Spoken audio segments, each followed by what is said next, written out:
Hello and welcome back to my YouTube channel, A Different Life.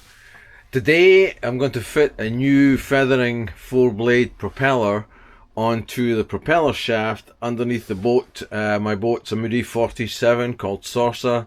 She's my home, I live on her, I've refitted her completely. This is the very final part of that process. So without any further ado, we're going to get on with it. First thing I'm going to do is unpack the box with a new prop. Very expensive piece of gear, so we'll have a look at it and then we'll go ahead with the fitting process.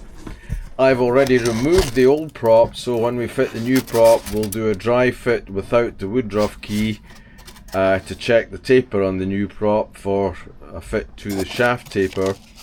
And then we'll go ahead and fit the prop properly, and finally with the woodruff key installed, etc. So here we go. So the prop's well packaged, as you can see.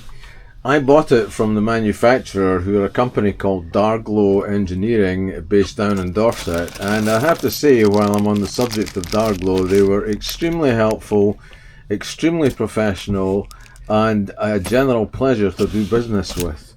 I'm a kind of fussy guy with great attention to detail, particularly engineering detail, and it takes a fair bit to keep me happy, basically. And I have to hand it to Darglow. They were right on it. They obviously know what they're talking about. A very professional company and a very responsive company, so nothing but good things to say about them. Nick was my contact there, and he was second to none in terms of the service that I was lucky enough to receive. Anyway, carrying on with the unpacking. Now that the basic unit's unpacked, you can see it's got the nut, the anode, the prop itself, in this case a 4-blade prop. Great piece of gear, nicely made piece of gear, well packaged and nicely delivered. So first thing we're going to do is do a dry run with the basic prop onto the boat, and we'll just go ahead with that right now. So I'm about to do a dry run with the propeller just to make sure it fits.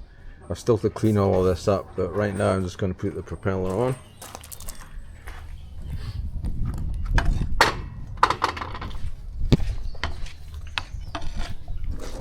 And I'm doing this without the key that stops the propeller rotating, just to see that it fits.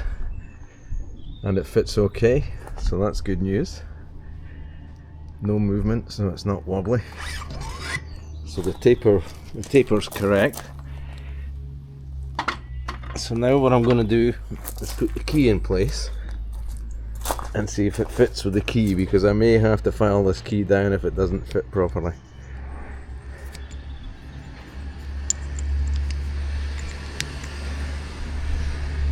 So there's the key in location.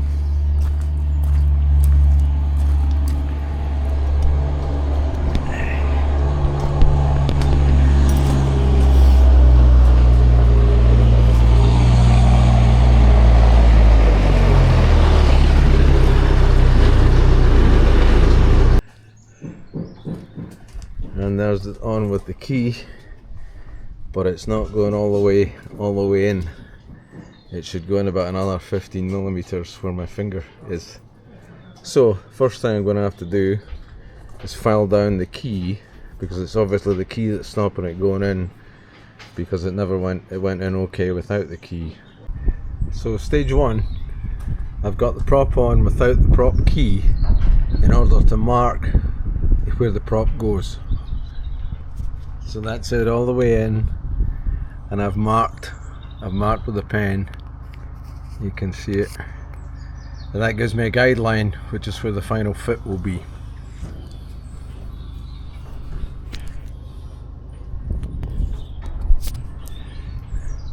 Next thing is the prop comes off and I try it with the key. There's the key positioned. I'm now going to put the prop back on.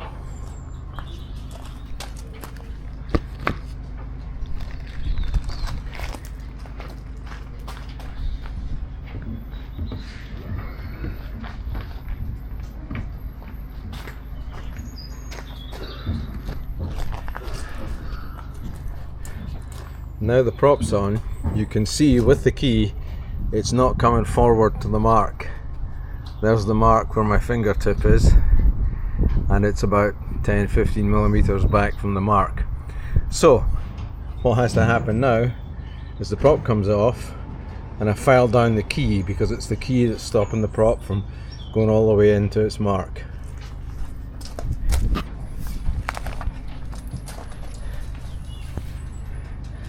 There's the prop back off, and I'm just going to file the top of the key until such times as I can fit the prop fully on all the way up to the mark, which you can see. And once it's all the way up to the mark, I should be able to shine a torch or a flashlight in from this end and see the light up the middle of the shaft. If I can't see the light all the way, then I need to take more off the key until I can see the light. So it's filing time. So I'm almost there in terms of getting it fitted in. I've got about maybe 2 millimeters to go in the way with the prop, and then after that I need to shine a line down through the slot for the woodruff key, and I should be able to see the light shining through the gap at the top of the key. And I'll be filing it down until I can see that gap, which is very important.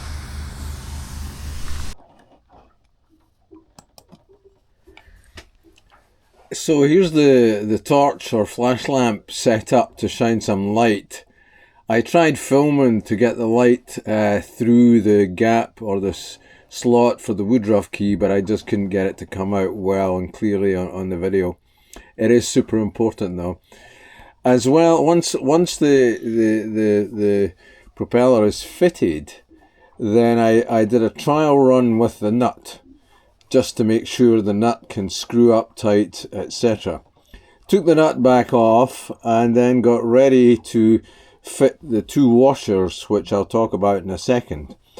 After this nut gets tightened up for real, there is a torque setting, so you have to use a torque wrench, and the settings identified numerically in the instructions that come with the prop. Notice that one side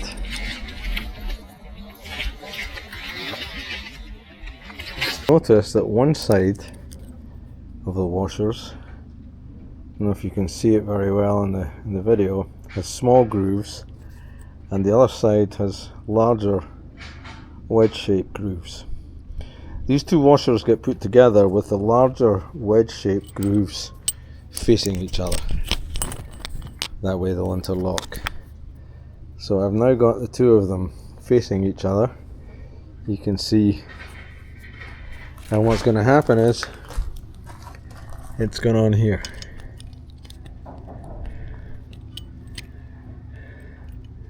So it goes on there, and the next final part of putting the actual prop on, I've still got the anode to put on after the prop's on, but the next thing is to put the Loctite, the nut lock, on the thread here,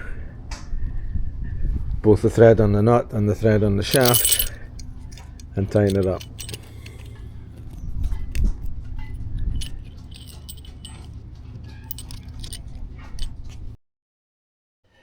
It is super important that it's torqued up to the correct setting on the torque wrench. If that nut goes on too tight, I suspect it will damage or cause the prop to not function properly when it's being used. Anyway, after that nut's properly tightened to the correct spec torque wise, it's time to fit the anode, which is a fairly straightforward thing. There's a couple of socket head little bolts that screw it to the prop, and now we've got that in situ. The anode's capped off the actual prop itself.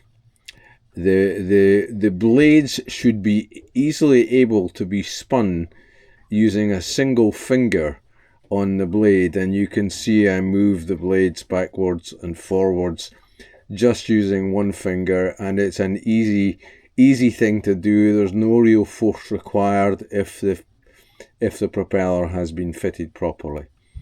So it's a great piece of gear. It's well made. It looks the part.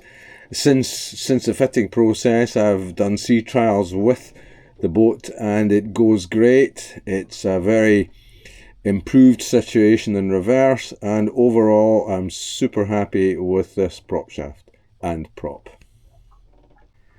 Well, I just want to thank everybody thank you for watching the video and making it through to the end here.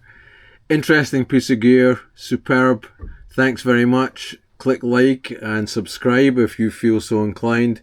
Every little helps in terms of pushing the YouTube channel forward and making it easier for me to make these videos, etc. So thanks again for watching. Take it easy. Till the next time.